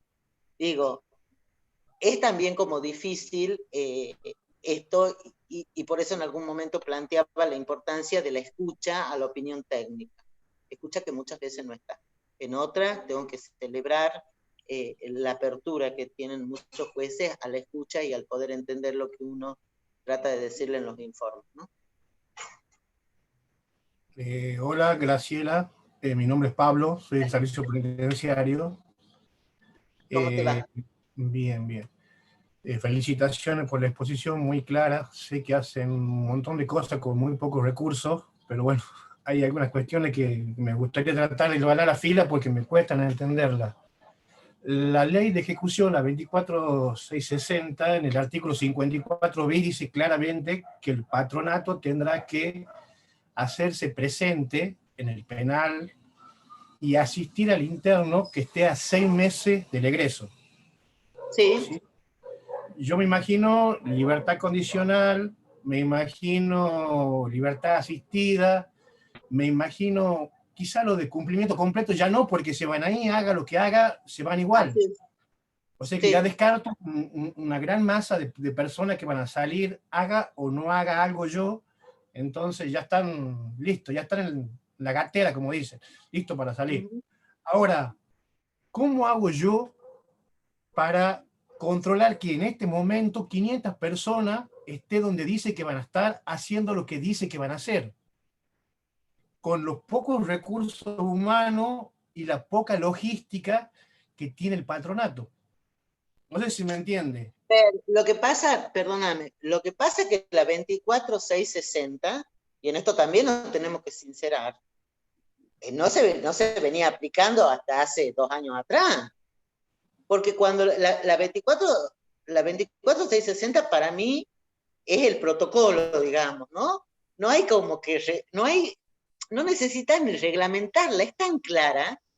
Lo que pasa es que la 24660 habla del día 1 del ingreso de una persona a institutos penales. Si nosotros lográramos cumplir ese día 1 de la persona que ingresa al penal, esto que vos estás planteando no lo tendríamos. Nosotros sabemos, ahora veo que hay algunos colegas y demás de institutos penales que están escuchando, nosotros sabemos que no se plantea lo del día 1, porque institutos penales también tiene, ¿sí?, serias complicaciones vinculadas a la falta de recursos, sobre todo, ¿sí?, psicosociales. No podés tener 3 trabajadoras sociales para 1.200 internos, convengamos. Ahí no se puede cumplir la 24660, por más que quieras. ¿Sí? Entonces, no es solo un problema de patronato, es un problema de todo el sistema, que es un poco lo que yo decía en algunos momentos, ¿no? Hay que ponerlo en la agenda al sistema, porque es todo el sistema el que falla. No falla el patronato, no falla institutos penales, no falla el juzgado de ejecución, falla el poder sentarnos y poder decir, bueno, quiero que efectivamente la 24660 se cumpla. Y nosotros sabemos que para que la 24660 se cumpla, hay que poder organizar, ¿sí?, y poder definir cuál va a ser la tarea desde el día 1 que ingresa una persona en conflicto con la ley penal hasta el último día que se establece su cumplimiento de condena. Bien. Ahora, la pregunta más importante de todo, y creo que la más esclarecedora. ¿El patronato deliberado hoy en la provincia de Tucumán tiene una bolsita de trabajo para darle al que está por egresar para ayudarlo o no tiene nada? Tiene. No tiene. No tiene ni va a tener, porque la bolsita de trabajo en otro contexto sería posible. En este contexto es imposible que tenga la bolsita de trabajo, porque no hay bolsita de trabajo para aquellos que no cometen delito. Imagínate si vamos a tener bolsita de trabajo para el que cometió un delito. Con la estigmatización cada día más grande que hay en esta sociedad. Ahora, la bolsita de trabajo, si nosotros la pudiéramos trabajar desde el día 1, pensando en cómo voy armando y cómo hago ese trabajo hacia adentro del penal, constituyendo cooperativas desde adentro que puedan salir afuera. Nosotros lo que sí queremos trabajar, que este año lamentablemente no hemos podido, es cómo vamos construyendo, ¿sí?, el trabajo grupal con ellos, no solo como terapia, sino también con la posibilidad, ¿sí?, de los microemprendimientos. Porque sabemos que el ingreso de estas personas en las áreas privadas o públicas es muy difícil. Si algo necesitamos nosotros, es del apoyo, que puedan entender, sobre todo las grandes empresas privadas, que es factible, ¿sí?, con un acompañamiento, el trabajo de estas personas. Miren, esto me hace acordar a una experiencia que me pegó mucho cuando estaba en la Secretaría de Niñez, Adolescencia y Familia, vinculada a un adolescente en conflicto con la ley penal. Nosotros habíamos armado un grupo de adolescentes que se les dictaba un taller que estaba vinculado a construir pequeñas cosas con hierro, digo, los portamacetas, ese tipo de cositas. Un día llego al Instituto Roca, me encuentro con uno de los chicos, me muestra lo que había hecho y a mí me parecía hermoso, eran unos portamacetas simples y demás, y le digo, está buenísimo, le digo, porque con esto vas a poder ganar unos pesitos. Y entonces él me contestó, intentamos salir por el barrio a venderlo y nadie me los quería comprar porque decían que eran robados. ¿No? Bueno, nada, lo dejo ahí para el análisis que viene como broche de todo lo que dije anteriormente. Y te cuento otra situación. Cuando vos lográs de que no tengan rotulado en la frente, de que han cometido un delito, de que están en un proceso de readaptación, cuando no tienen ese rótulo, pueden entrar en cualquier institución a capacitarse, a hacer un taller. Te digo porque lo comprobé. Nosotros comprobamos de inscribir personas en institutos donde no se sabía cuál era su situación y no tuvieron ningún tipo de inconveniente. Por eso digo que hay como una vuelta de tuerca bastante importante que tenemos que dar. Bien. Y que nos compromete a todos, a todos. Graciela, por ejemplo, yo he visto otras situaciones en otras provincias y hay varias experiencias. Por ejemplo, ¿por qué en las licitaciones públicas de construcciones de obras grandes no se pone un 1 o un 2% de contratar gente que está... La ley de patronato de internos y liberados lo establece. ¿Por qué no se pone? Pues no hay decisión política. Bien, ahí tenemos que apelar a la superioridad del Estado de hacerla cumplir. O sea, no podemos ser tan hipócritas de largar a la gente con una mano atrás y otra adelante si sabemos que mañana va a reingresar al sistema. Por ejemplo, la experiencia de Mendoza. A las personas que están por egresar le dan un subsidio por un año. El Estado va y le da unas moneditas por un año de forma mensual. Eso hace que ellos puedan hacer frente a cuestiones básicas. Pero no solamente eso, sino que los tienen medio enganchados y atrapados con el seguimiento de lo que ellos hacen de su vida. O sea, sabemos dónde están, dónde está su familia, por eso digo, no los perdemos. Por eso digo, me parece que si hay un gran desafío, el desafío es poder poner en agenda, ¿sí?, esta cuestión. Primer punto. Segundo punto, que me parece que es fundamental, y en algún momento me olvidé de plantearlo, está vinculado a la capacitación y a la especialización de quienes trabajamos con este tipo de población, y me incluyo. Porque más allá del compromiso, hay como una falta de capacitación y especialización que nos permita hacer análisis más profundo de esto que venimos planteando. Para poder sentarnos, digamos, y poder hacer esto que vos planteás, ¿no? Este tipo de exigencia. Pero sigo sosteniendo, me parece que las decisiones políticas tienen que haber, porque cuando hay decisión política, los caminos se allanan. Bien, ¿no? Coincido con vos, creo que los talleres, la capacitación son fundamentales, pero tenemos que aprovechar el ocio del servicio penitenciario para llegar con todo eso a los internos. Lo tenemos años dando vueltas sin trabajo, buscando qué hacer, y cuando está próximo a egresar le queremos dar todo el contenido que no le hemos dado. Bueno, discúlpame, ahí tenemos como el gran desafío, ¿no? Porque esto que vos decís, muy gracioso, porque el equipo del patronato siempre dice, ha pasado 10 años en el Instituto Penal y quieren que nosotros en una semana le consigamos trabajo, casa, documento. A ver, tampoco el patronato tiene la galera. Y entonces, cuando miremos la ley completa, no miremos solamente el artículo que dice que el patronato acompañará y se hará cargo del interno, ¿sí? 6 meses antes que salga, porque es más o menos haciendo un comparativo con lo que dije anteriormente. O sea, pasó 10 años en el penal, pasó 10 años en el penal, y yo me tengo que hacer cargo los últimos 6 meses y no tiene ni documento. Mi observación era, te entiendo, no era de echarle la culpa ni poner la mirada post-penitenciaria netamente en ustedes. Es que coordinemos entre las dos instituciones cómo lo sacamos adelante a estas personas, digamos. Se está empezando un proceso muy interesante, ¿no? De esta coordinación. Recién nosotros ya empezamos a pensar el trabajo y ya hicieron los equipos como ese primer encuentro vinculado a cómo se va a trabajar todo el proceso de prelibertad en conjunto con el equipo de institutos penales. Bien, me alegra mucho, yo creo que eso va a sumar un montón. Bueno, eso era más que nada, Graciela, era una opinión en voz alta de hay cosas que uno ve y que me encantaría poner. Buenísimo. Bueno, un gusto. Un gusto. Graciela Jorge nos cuenta que en Salta hay un convenio con la municipalidad con los recolectores de residuos.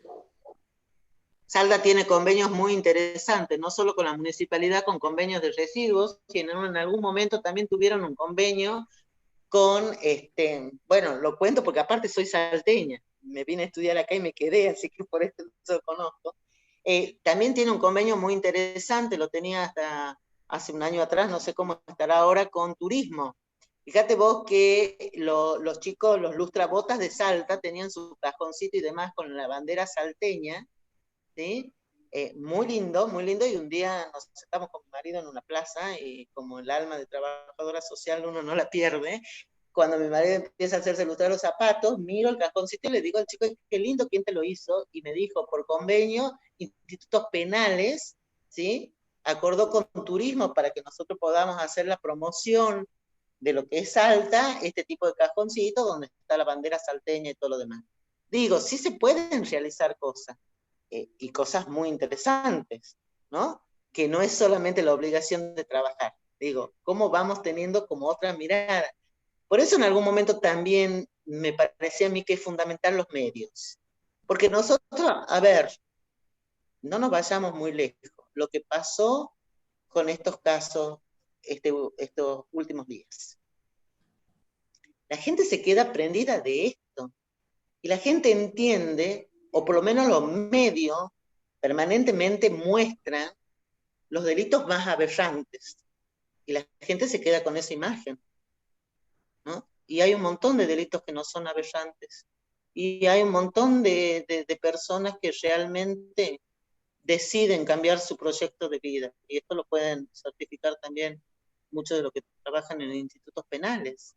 Y esa gente la rema en dulce de leche, y nosotros al lado de ellos. Porque la mirada de una sociedad es totalmente subjetiva, y porque muchas veces se toman decisiones desde la subjetividad social. Disculpe, justamente quería consultarle si nos podía comentar cuál es el proyecto que el doctor de la criminología mediática, que es justamente esto de lo que habla usted, de cómo los medios de comunicación muestran una parte de la realidad y la sociedad se queda con eso. Y también la falta de políticas públicas viene también ligada a esta visión que tiene la sociedad. Por ahí si la sociedad tendría otra visión más humanitaria, desde otra perspectiva, se podrían aplicar otras políticas públicas y por ahí los políticos tendrían otra visión también, ¿no? Es decir, me tengo que ocupar esto porque la sociedad me lo está pidiendo, pero la sociedad justamente está pidiendo todo lo contrario. Entonces, quería a ver si me podía comunicar, contarme un poco del proyecto de los medios, y también, ya que usted formó parte de familia, recogiendo los institutos de menores, cómo se trata el tema de la violencia dentro de esos institutos. A ver, vamos por parte. El vinculado vamos por parte. El vinculado a los medios de comunicación también es como un trabajito de hormigas, y que lentamente hay que poder ir convocando en la medida que se pueda a distintos periodistas a poder mostrar otras realidades, a mostrar la otra cara de la moneda. Nosotros tuvimos una experiencia muy interesante el año pasado con la Gaceta, donde se mostró la historia de una mujer en ese proceso de readaptación, que cubrió toda una página de la Gaceta. Es como nosotros podemos ir haciendo que este tema sea interesante desde otro lugar. Concretamente, ese sería el proyecto, ¿no? Como mostrar la otra cara de la moneda, porque muchas veces estas instituciones también tenemos miedo de exponernos a lo que es esa mirada subjetiva de la sociedad. Entonces, desafiar eso y mostrar la otra cara de la moneda, y que es posible, digamos, a través de el relato de experiencias, que muchos de ellos sí acceden a tener ese relato de experiencias personales de su cambio de vida. Eso por un lado. Por otro lado, lo que planteas que me preguntas de las instituciones de violencia, no le entendí muy bien a la pregunta. Sí, en las instituciones de menores, donde están alojados los menores, sea Roca o el Instituto Belgrano, también los Eva Perón, Goretti, ¿cómo se trata la violencia dentro de la institución? O sea, ¿cuáles son las herramientas o los mecanismos para evitar la violencia dentro de esas instituciones? Me preguntas cuando yo estaba, porque, a ver, claro, en realidad, sí. Nosotros también tuvimos un... Tal vez mi pregunta es algo más personal, ¿no? De lo que usted haya vivido, sí, digamos, que legal. Sí, la violencia institucional, me estás planteando vos, hacia los niños, en este tipo de instituciones. Sí. Yo te podría decir que hay que poder hacer que los niños, aún en esas instituciones, tengan voz. El delito es delito, sea donde sea que se comete, y la responsabilidad, no solo como empleados públicos, sino también como ciudadanos, es denunciar el delito, y si es en una institución del Estado, con más razón. Entonces, a mí, vos me preguntás cómo se combate o cómo se previene, me parece, primero, por un lado, trabajar mucho, digamos, con el personal de esos institutos, que muchas veces también hay que entender la sobrecarga que tienen, y entonces hay que trabajar sobre esa sobrecarga, el hecho de quién cuida a los que cuidan, ¿no? Y segundo, que ellos asuman cada uno de los funcionarios de esas instituciones, y cuando digo funcionarios no hablo de funcionarios de rango, sino desde el que tiene la tarea más chiquita hasta el que tiene la responsabilidad más grande, saber que un delito se denuncia, sea cual fuere el delito y sea cual fuere el lugar donde se realizó ese delito, se denuncia. Cuando yo estuve, en el tiempo que yo estuve, tuvimos muchas denuncias y denuncias que nosotros presentamos, ¿no? Es más, tuvimos casos de exonerados de los institutos y algunos que tuvieron el proceso y demás, porque por ley, porque la ley de niñez, adolescencia y familia también lo establece, el tema de la denuncia vinculada a delitos contra niños dentro de las instituciones.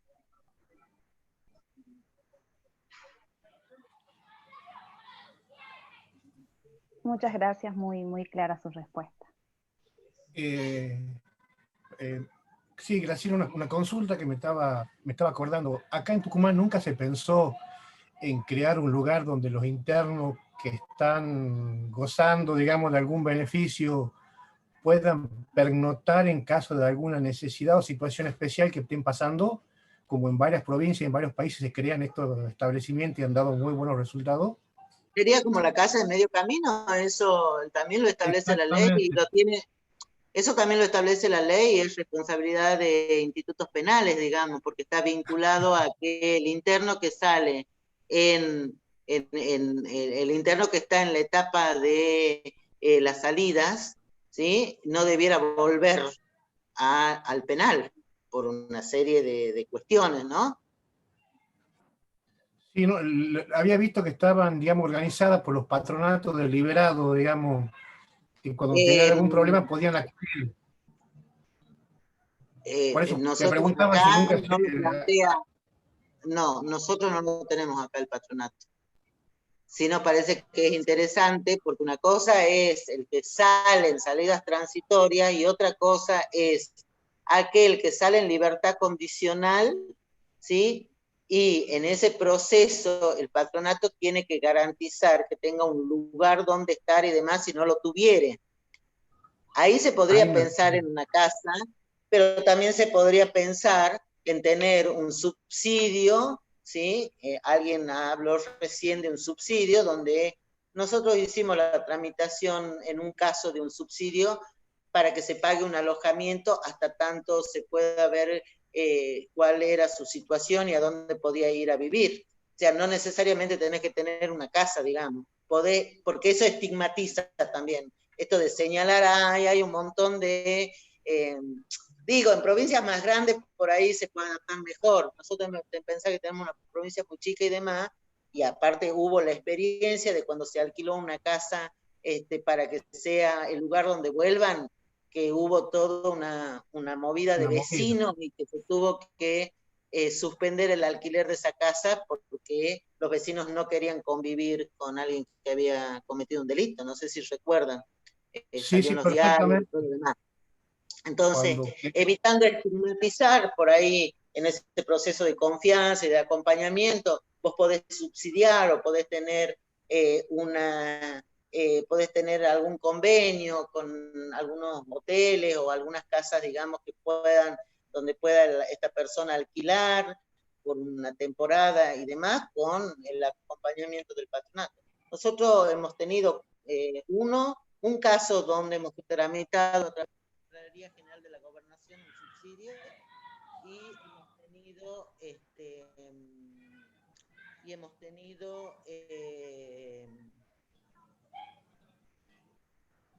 no escucho nada yo.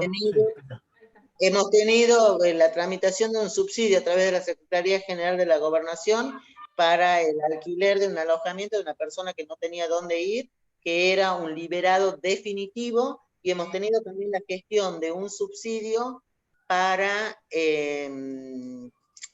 una persona que se tenía que trasladar a otra provincia. Digo, bien, se pueden hacer gestiones, no necesariamente todo tiene que ser por parte de el patronato. De ahí la importancia de la gestión y poder conocer, ¿sí?, de los otros ministerios, porque hay muchas gestiones que se pueden hacer.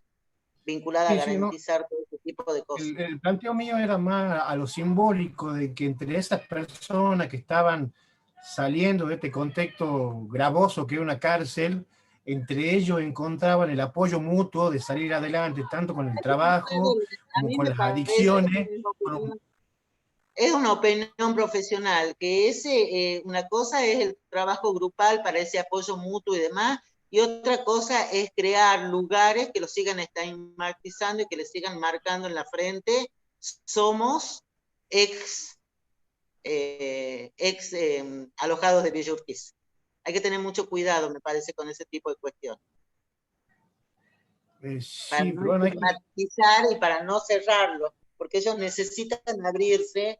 No podemos, hay algunos programas que se pueden hacer específicamente para ellos, pero hay otras cuestiones. Esto que vos planteas, el tema de adicciones. Si yo tengo a alguien en el medio libre y hay un programa en el medio libre que hace tratamiento ambulatorio, no tengo por qué crear un programa para él, para el que ha cometido un delito.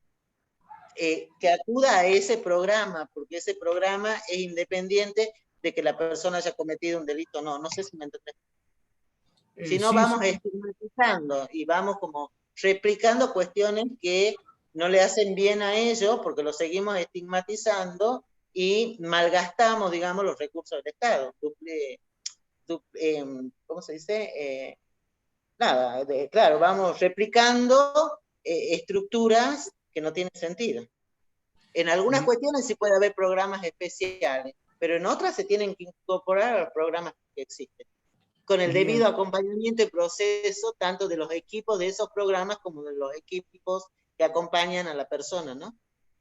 Claro, no, yo lo que te comentaba es porque leí mucha bibliografía y dice que ayuda mucho a estas personas estar en un lugar que los nuclea a ellos, ¿sí? Y no quedan solo, digamos, apenas egresan del sistema. Y lo más Claro. interesante es que tienen un plazo ellos para estar en la institución. Una vez que cumplen la condena, tienen 6 meses para ver por dónde siguen ellos, porque no pueden seguir ahí adentro constantemente. Es simplemente algo temporal que los acompaña, los ayuda. ¿Sí? Sí, habría que ver, habría que analizar cómo es ese esquema, ¿no? Bien. Bueno, ¿alguna otra pregunta? Bueno, parece que... Hola. Hola. Bueno, la verdad que quiero agradecerle muchísimo porque ha sido una charla muy fructífera, donde hemos aprendido un montón de cosas y bueno, y ponernos a disposición como cátedra en lo que se pueda ayudar. No sé, se me ocurre desde ya hacer proyectos, campañas para conseguir trabajo, para que las empresas se sumen, para hacer algún proyecto así publicitario. Ya vamos a pensar en algo para hacer desde la cátedra y poder colaborar, aunque sea un poquito, con algo. Buenísimo, y yo me comprometo a pasarles el documento, digamos, más ordenado de lo que es mi relato del patronato, con las estadísticas y como para que el que quiera lo lea. Graciela, buenas tardes. Soy Marcelo Rubinstein, soy el encargado de la cátedra de ejecución de sentencia y régimen penal juvenil, creado con la necesidad justamente de cambiar un poco la realidad.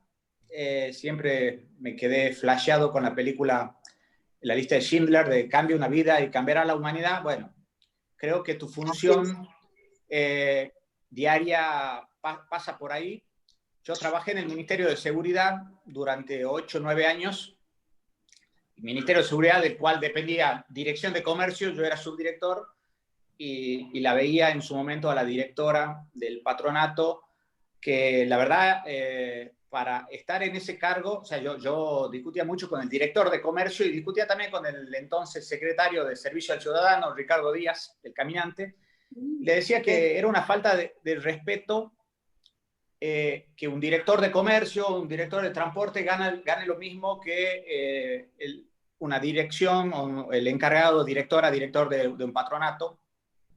Cobramos lo mismo, a veces con extensión horaria, cobramos con área crítica, pero yo le decía que que el alma, corazón y vida que pone la gente del patronato está por encima de cualquier otro rubro, sea policía, servicio penitenciario, porque la verdad que tendría que cobrar además zona desfavorable, trabajo insalubre, digamos, es una actividad que es demasiado titánica y muchas veces terminan siendo los hermanos pobres de lo que es el ministerio. ¿Ah? Yo decía, no es posible que se destine 70 empleados para la Dirección de Comercio, que es defensa del consumidor, y haya 15, 20 empleados solamente para el patronato de liberados, siendo que... ¿Hola? Sí. Hola. Sí. Graciela. Ahí sí, ahora sí. No, bueno, decía, 70 empleados para la Dirección de Comercio y solamente 15, 20 para ese sector tan importante que es el patronato. Así que felicitaciones, no solamente por la charla, me quedé con ganas, anoté 15 preguntas para hacerte, la verdad que te invito nuevamente, esto ha sido una clase, la verdad que un lujo tenerte y me gustaría invitarte para que en el corto tiempo hagamos una charla abierta a la comunidad, porque la verdad que es muy interesante escucharte. Te hago una sola pregunta, además de agradecerte. La pregunta que para mí es más importante, tengo que tachar 4 de las más importantes, pero ya siempre se quejan de que soy muy larguero para todo. ¿Cuánta satisfacción y cuánto dolor de cabeza te trajo o te trae diariamente el cargo? Y si tuvieras el poder de cambiar las cosas respecto a toda la cuestión penológica, ¿cuáles serían los cambios para vos fundamentales que habría que hacer para que un poco de todo esto tan triste que estamos viviendo como sociedad podamos cambiar, digamos, para que esa cuestión de la resocialización efectivamente sea una realidad y no solamente la letra de la ley? Bueno, a ver, vos me decís satisfacciones y la verdad que se me vienen a la cabeza, soy muy llorona, me emociono mucho. Nosotros logramos instalar fines en el patronato y tenemos la escuela primaria. Este año íbamos a tener la secundaria y lamentablemente no pudimos. En un salón muy chiquitito que era un archivo, cuando yo llegué, saqué todo, hicimos ese salón y a partir de ahí empezó la escuela primaria. Cuando fue el primer acto y tuvimos un señor que yo lo veía ir a supervisiones, que era un liberado condicional, con la cabeza siempre agachada y con su gorra, y yo pensaba, ay, este hombre. Y el día que fue el primer acto de esa escuela primaria y vino la trabajadora social y me dijo, es el abanderado. Y vi sus primeras letras en un pizarrón y la trabajadora social me contó que estaba muy feliz porque podía leer el nombre de las calles. La verdad que me emocioné mucho y dije, vale la pena el desafío. Esto que vos recién decías, ¿no? Esto de, aunque sea uno va construyendo una sociedad distinta, aunque sea uno. Y esas satisfacciones cada tanto uno las tiene. Cuando uno charla con muchos de ellos, yo tengo el estilo de charlar con todos, entonces por más que sea funcionaria, lo mismo me encanta charlar con todos. Me parece que son las grandes satisfacciones, porque eso te da fuerza, porque eso te da sentido. Nosotros el año pasado hicimos el taller de ojos de cristal, es un taller muy interesante, que también estaba como proyecto seguirlo este año, y yo le había pedido a estos chicos que son de la Universidad de Educación Física que traten de hacer una devolución por parte de ellos de lo que había sido el taller, y ellos habían hecho como una encuesta a los asistidos, y entre las preguntas que había preguntas de en qué utilizaban su tiempo libre. Y vos sabés que todos decían que utilizaban su tiempo libre en trabajar, o sea, que ni siquiera existe en ellos el tiempo libre, ¿no? Esas son como estas cosas que uno cuando escucha que los maten a todos, cómo pueden cometer esos horrores que cometen, en esto que se muestra solamente estos crímenes aberrantes. Hay muchos que no han llegado a esos crímenes aberrantes, pero no saben lo que es el medio libre. Que la comida más rica, que también era otra de las preguntas, era un guiso de arroz, porque no conocen otra cosa. Y entonces esa no igualdad, esa no pertenencia, ¿no? A eso que están caídos de esta sociedad y al cinismo que tenemos como sociedad es una de las grandes frustraciones que tengo. Y que uno por ahí baja los brazos y dice, es como muy difícil seguir peleándola, pero bueno, después aparecen otras cuestiones que te dan como fuerza, que te dan ganas de seguir peleando. Esas eran 2 preguntas y había una tercera, me parece, en la misma. La frustración, Sí, y si tuvieras el poder de cambiar, no te digo ministra de Seguridad, gobernadora de la provincia, ¿cuál serían 2 o 3 medidas que digamos, creerías que serían adecuadas para que el patronato efectivamente pueda cumplir con todos los deseos que a vos te gustaría? O sea, no, me imagino uno dice 30 personas más, pero no, creo que hay cosas más profundas que el personal. A ver, no, 30 personas más, no, capaz que sí, ¿no? Pero me parece que lo fundamental es que nosotros podamos empezar a entender que solamente la acción es posible para el cambio. Yo siempre digo, y últimamente lo decía en el patronato, por ahí cuando me enojo, digo, prefiero tener 3 o 4 muy comprometidos y no tener 30. Más allá de la formación técnica, ¿no? Porque muchas veces vos te encontrás en la administración pública con profesionales muy sólidos, desde su conocimiento y demás, pero con poco compromiso. Y la verdad que en estas áreas, en estas áreas donde trabajamos lo social y trabajamos con la miseria humana en todos los sentidos, lo que más necesita es compromiso. Muchísimas gracias. Las otras cuestiones por ahí se aprenden, pero el compromiso es muy difícil de aprender. Muchas gracias por tus palabras, Graciela. Muchísimas gracias a ustedes, la verdad que muy feliz, sinceramente muy feliz de que podamos abrir estos espacios, porque sigo insistiendo, en estos espacios donde nos podemos sincerar, donde uno pueda transmitir al otro que hay que dejar de tener tanta, de buscar tanto lo individual, que el verdadero progreso se va a dar como cuando estemos bien como sociedad, cuando dejemos de pensar en ser la frutilla de la torta, seguramente las cosas van a cambiar. Gracias. Muchas gracias de nuevo. Y bueno, ya seguramente vamos a estar contando con su presencia, como ha dicho el doctor Marcelo Rubinstein. Bueno, muchísimas gracias a ustedes. Y me comprometo a enviarte el documento. Bueno, perfecto, sí. Gracias. Y bueno, chicos, gracias a ustedes también por estar, por haber prendido las cámaras. Está bueno que nos veamos.